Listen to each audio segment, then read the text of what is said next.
Assalamualaikum warahmatullahi wabarakatuh. Selamat pagi teman-teman semuanya. Kita ketemu lagi untuk mata kuliah Tata Kelola SDM.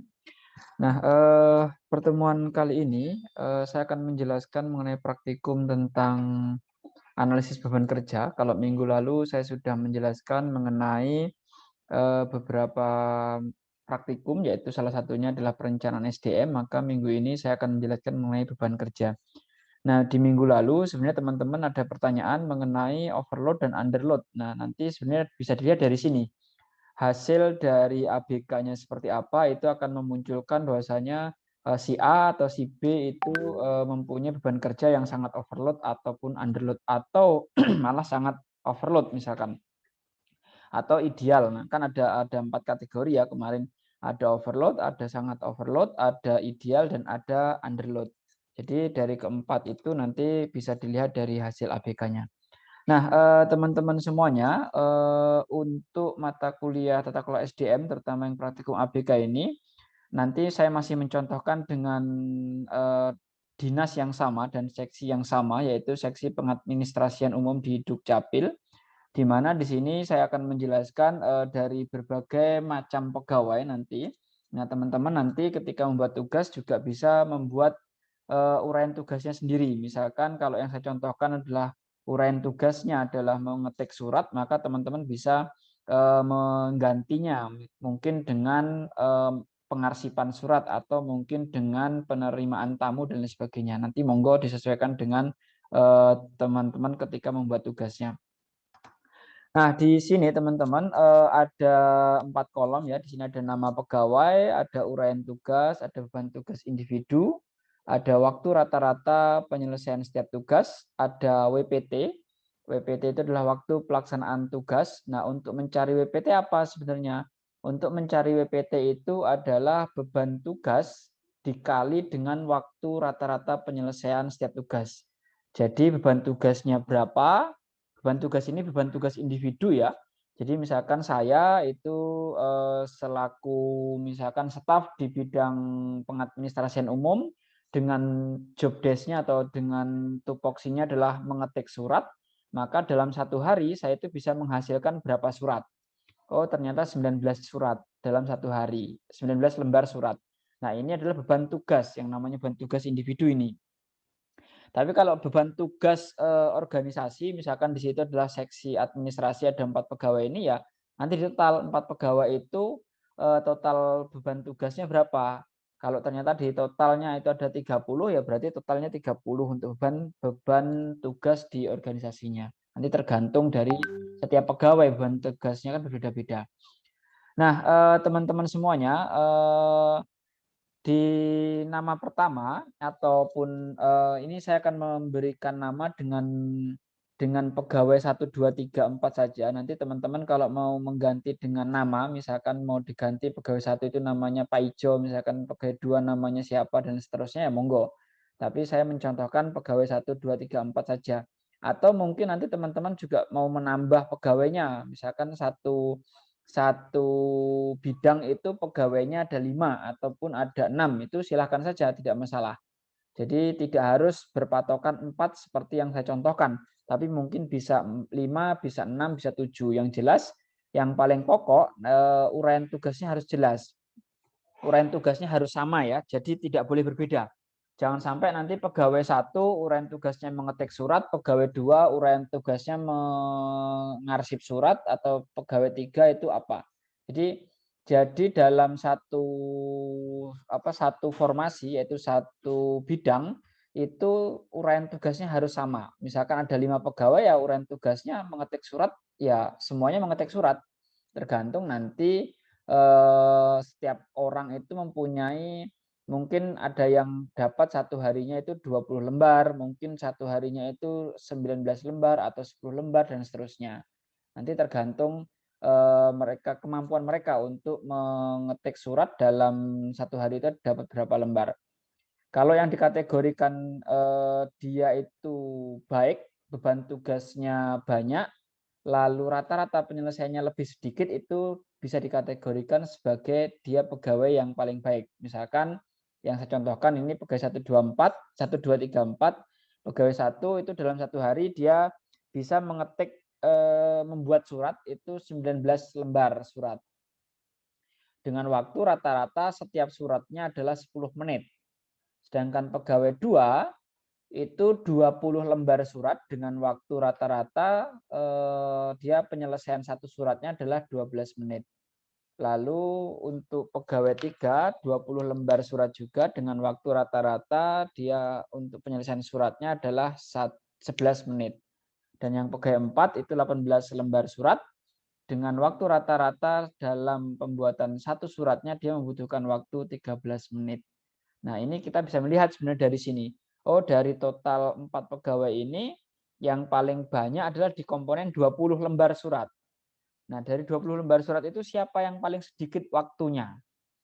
Oh, ternyata pegawai nomor 3. Ini masuk kategori adalah pegawai yang terbaik dalam penyelesaian administrasinya. Itu nanti di analisisnya ya.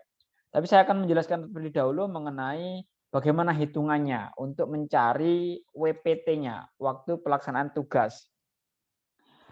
Kalau kita sudah mengisi pegawai 1, 2, 3, 4 ini sudah diisi, uraian tugasnya sudah diisi, lalu beban tugas individu juga sudah diisi, katakanlah tadi 19, 20, 20, 18 lembar per harinya membuat surat, lalu waktunya, waktu rata-rata penyelesaian setiap tugas itu juga sudah diisi. Nah, kita tinggal mencari hasilnya WPT. Bagaimana caranya? Caranya adalah kita menjumlahkan dulu beban tugas individu. Beban tugas individu dijumlahkan. Karena kita ada 4 pegawai, maka ditambahkan saja 19 tambah 20 tambah 20 tambah 18. Nanti hasilnya adalah 77. Nah, ini hasil dari beban tugas individu. Secara keseluruhan adalah 77. Lalu waktu rata-rata penyelesaiannya. Total beban tugas individu ketika dijumlah adalah 77. Ketika kita rata-rata waktu penyelesaian, karena kan untuk penyelesaian suratnya berbeda-beda ya setiap orang, setiap pegawai 1, 2, 3, 4 berbeda-beda. Maka kita harus mencari rata-ratanya. Bagaimana caranya? Caranya kita tinggal menjumlahkan juga. 10, 12 menit, 11 menit, 13 menit di total semuanya ada berapa, lalu dibagi dengan 4. Kenapa 4? Karena pegawai kita ada 4. Kalau misalkan teman-teman pegawainya ada 5, ya maka dibagi dengan 5. Kalau pegawainya itu ada 7, ya maka dibagi 7.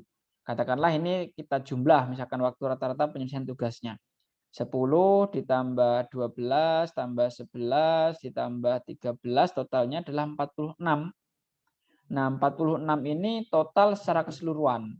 Kalau dibagi 4 karena kita ada 4 pegawai, maka total rata-rata penyelesaian untuk setiap surat itu adalah 11,5 menit per suratnya. Ini rata-ratanya. Jadi sudah ketemu sebenarnya untuk rata-rata untuk rata-rata pembuatan surat itu adalah 11 menit, 5. Kalau kita mencari WPT-nya, karena kita sudah ketemu ya beban tugas individu sudah ketemu, terus rata-rata penyelesaian surat setiap tugasnya itu sudah ketemu. Terus WPT-nya bagaimana? Cara mencari WPT-nya? Rumus WPT itu adalah beban tugas dikali dengan waktu rata-rata penyelesaian setiap tugas. Tinggal kita menjumlahkan saja. 77 beban tugasnya total adalah 77 dikali dengan waktu rata-rata tadi yang sudah kita bagi, kita hitung, kita bagi menjadi bagi 4 tadi. Dikali 11,5. Maka hasilnya 885,5. Jadi untuk WPT, waktu pelaksanaan tugasnya itu setiap tugasnya adalah 885,5. Nah, ini untuk WPT-nya. Jadi kalau teman-teman nanti membuat penugasannya terutama untuk materi yang praktikum simulasi ABK ini, teman-teman bisa dilihat dulu pegawainya mau diisi berapa. Kalau pegawainya mau diisi 5, ya di total ada 5 katakanlah, terus uraian tugasnya sudah sama yaitu mengetik surat atau membuat surat, Nah, beban tugas individu ini juga tidak mungkin sama. Setiap orang kan pasti akan berbeda. Mungkin ada yang cuma dapatnya 18 lembar atau dapatnya 15 lembar per hari dalam pembuatan surat. Dengan waktu rata-rata juga yang pasti akan berbeda. Nah, nanti teman-teman bisa memvariasikan itu. Itu contoh simulasinya saja. Nah, nanti setelah itu untuk mencari WPT-nya, teman-teman tinggal mengalihkan aja beban tugas individu di total ada berapa, dikali dengan waktu rata-rata penyelesaian setiap tugas. Yang mana waktu rata-rata penyelesaian setiap tugas itu dijumlahkan dulu, total menit setiap orang itu dijumlahkan secara keseluruhan dibagi dengan jumlah pegawai tadi. Kalau jumlah pegawainya 5 ya bagi dengan 5. Nah, itu untuk mencari WPT. Sebenarnya sangat mudah sekali teman-teman semuanya untuk simulasi ABK. Lalu mungkin ada uraian tugas yang kedua, karena mungkin kan dalam satu seksi itu ada beberapa bidang ya, mungkin ada staf khusus yang mengurusi tentang pembuatan surat, untuk pengarsipan dan lain-lain, mungkin kan ada seperti itu. Nah, untuk yang uraian tugas kedua yaitu pengarsipan surat, katakanlah seperti itu. Nah, ini tugas pegawainya juga ada 4. Nah, di mana beban tugas dalam pengarsipan surat ini, beban tugas individunya itu juga berbeda setiap pegawai. Pegawai 1 katakanlah dia hanya 7 surat untuk perharinya bisa diarsipkan. Sedangkan pegawai 2 itu 8 surat, atau pegawai 3 itu juga 7 surat, dan pegawai 4 adalah 8 surat. Nanti untuk totalnya berapa? Totalnya tinggal teman-teman jumlahkan saja. Jadi dari mulai 7, 8 itu berapa? Totalnya ada 30. Nah, lalu waktu rata-rata penyelesaian setiap tugasnya itu ada berapa? Setiap pengarsipan. Satu surat itu butuh berapa menit untuk diarsip? Oh, ternyata di sini untuk pegawai 1 dia untuk mengarsipkan satu surat itu butuh waktu 8 menit. Berarti kan kalau untuk butuh waktu 8 menit dia per suratnya, padahal dia dalam satu hari ada 7 surat. Lalu pegawai 2 itu 8 surat dan dia membutuhkan waktu untuk pengarsipannya adalah 7 menit. Begitu juga dengan pegawai 3. Dia dalam satu hari itu adalah 7 menit. Lalu untuk 7 surat. Lalu untuk waktu rata-rata penyelesaian satu surat di arsip itu adalah 8 menit butuhnya. Dan pegawai keempat dia membutuhkan waktu rata-ratanya untuk 8 surat itu, satu suratnya adalah 9 menit. Jadi total keseluruhan ada 8. Nah, ini nanti tinggal dibagi 8 tambah 7 tambah 8 tambah 9 dibagi dengan 4. Hasilnya adalah 8. Nah, untuk mencari WPT-nya maka 30 dikali 8. 30 dikali 8 ada berapa di situ? Di situ ternyata ada 240. Ini totalnya. Jadi total WPT secara keseluruhan berapa? Kalau total WPT secara keseluruhan tinggal tambahkan 885,5 ditambah dengan 240. Nah, itu ada berapa? Nah, itu kan kelihatan itu untuk melihat total WPT secara keseluruhan. Oh, ternyata dari total WPT secara keseluruhan itu ada 1125,5. 1125,5 itu untuk total WPT secara keseluruhan. Nah, bagaimana caranya untuk menjawab pertanyaan? Karena di sini ada pertanyaannya, teman-teman. Satu, pertanyaan pertama adalah jumlah kebutuhan pegawainya. Untuk melihat kebutuhan pegawai secara keseluruhan nanti seperti apa. Lalu pegawai mana yang paling bagus kinerjanya dan pegawai mana yang paling buruk kinerjanya. Kalau untuk melihat jumlah kebutuhan pegawai, rumusnya adalah WPT dibagi dengan WKE.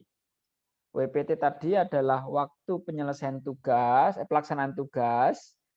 Total keseluruhannya ada berapa waktu pelaksanaan tugasnya? Total keseluruhannya adalah 1125,5. Dibagi dengan WKE, waktu kerja efektif. Waktu kerja efektif itu sudah ditentukan dalam peraturan pemerintah dan undang-undang. Biasanya dalam 1 bulan waktu kerja efektif dalam 1 hari dalam 1 hari waktu kerja efektif itu adalah 330 menit atau kurang lebihnya kalau dijamkan itu adalah 4,5 jaman. Jadi tidak terlalu banyak. 4 sampai 5 biasanya. Oh sorry, 330 itu per bulan. Jadi 330 jam. Sorry, ini waktunya jam ya. WKE waktu kerja efektif karena dia waktu kerja efektif hitungannya jam. Jadi waktu kerja efektif itu adalah 330 jam per bulan. Nah, tinggal kita mencari dalam satu instansi, satu seksi tadi, katakanlah seksi pengadministrasian umum dengan WPT-nya sudah diketahui adalah 1125,5 dan dibagi dengan 330. Totalnya ada berapa? Nanti akan ketemu jumlah orang ideal yang menempati seksi tadi, seksi pengadministrasian umum di Dukcapil. Kalau kita lihat 1125,5 dibagi dengan 330 itu adalah 3,4. Seharusnya pegawainya itu adalah 3,4 orang dalam satu bidang. Jadi kalau kita lihat, kalau misalkan kan nggak mungkin ada 3,4 atau 0,4 sekian, atau mungkin katakanlah mau dibulatkan menjadi 4 orang, itu kan tidak akan mungkin. Nah, ini kaitannya dengan perencanaan yang kemarin, berarti kan nanti ada kaitannya dengan overload dan underload. Oh, kalau hasilnya adalah 3,4, maka tidak mungkin untuk dibulatkan menjadi 4. Ada pegawai yang memang harus didiklatkan. Itu contohnya. Jadi pegawai siapa yang akan didiklatkan, pegawai siapa yang akan diberi tugas untuk tugas belajar atau izin belajar dan seterusnya. Nah, cara menganalisisnya kan di situ. Jumlah pegawai saat ini baru berapa, lalu bagaimana langkah selanjutnya. Nanti teman-teman bisa menjelaskan di sini. Oh, dari hasil hitungan tersebut kita bisa menyimpulkan bahwasanya harus ada pegawai yang didiklatkan. Kenapa didiklatkan? Karena ada alasan-alasan tertentu, misalkan karena berdasarkan kriteria pendidikan, berdasarkan kriteria umur, atau mungkin berdasarkan kriteria load pekerjaannya. Pekerjaannya banyak, tetapi jumlah pegawainya minim. Jadi perlu ditingkatkan kompetensinya untuk mengcover beberapa pekerjaan yang seharusnya dikerjakan oleh orang lain. Memberikan diklat kepada pegawai yang berkinerja kurang baik ini tentu, terutama bagaimana cara melihat kinerja kurang baiknya. Kalau kita melihat kinerja kurang baik itu ya salah satu indikatornya adalah beban tugas individunya sedikit, waktunya lama. Itu beban kerjanya pasti akan waktu rata-rata penyelesaiannya lama. Jadi itu indikator untuk kinerja kurang baik. Contohnya kalau yang pengetikan surat tadi, beban tugas individu yang paling sedikit siapa? Ternyata pegawai 4, pegawai nomor 4. Waktu rata-ratanya ternyata juga paling lama, yaitu 13 menit. Nah, ini perlu didiklatkan. Lalu bagaimana pegawai mana yang paling bagus kinerja? Pegawai yang paling bagus kinerja adalah beban tugas individunya yang paling banyak, tapi waktu rata-rata penyelesaian tugasnya itu sedikit. Siapa kira-kira di sini? Yaitu pegawai nomor 3. Karena beban tugas individunya adalah 20. Sedangkan waktu rata-ratanya itu 11 menit. Ini yang paling baik kinerjanya. Jadi itu pegawai mana yang paling buruk tadi sudah ketahuan, pegawai mana yang paling bagus sudah ketahuan. Nah, itu cara analisisnya teman-teman dan cara penghitungannya. Jadi nanti teman-teman bisa mensimulasikan untuk praktikum ABK ini sehingga nanti teman-teman bisa menjalankan untuk pembuatan tugasnya. Nanti untuk tugasnya juga teman-teman silakan untuk dibuat pegawainya mau 5, mau 4, atau mau berapa, monggo sesuai dengan keinginan dari teman-teman semuanya. Mungkin itu dari saya, teman-teman silakan nanti untuk dilihat di My Class untuk penjelasan tentang ABK ini, terutama di link YouTube yang sudah saya cantumkan. Nanti teman-teman bisa mengakses materi ini sekaligus mengakses untuk penugasannya dan minggu depan tugasnya mohon untuk segera dikumpulkan. Mungkin itu saya akhiri. Wassalamualaikum warahmatullahi wabarakatuh.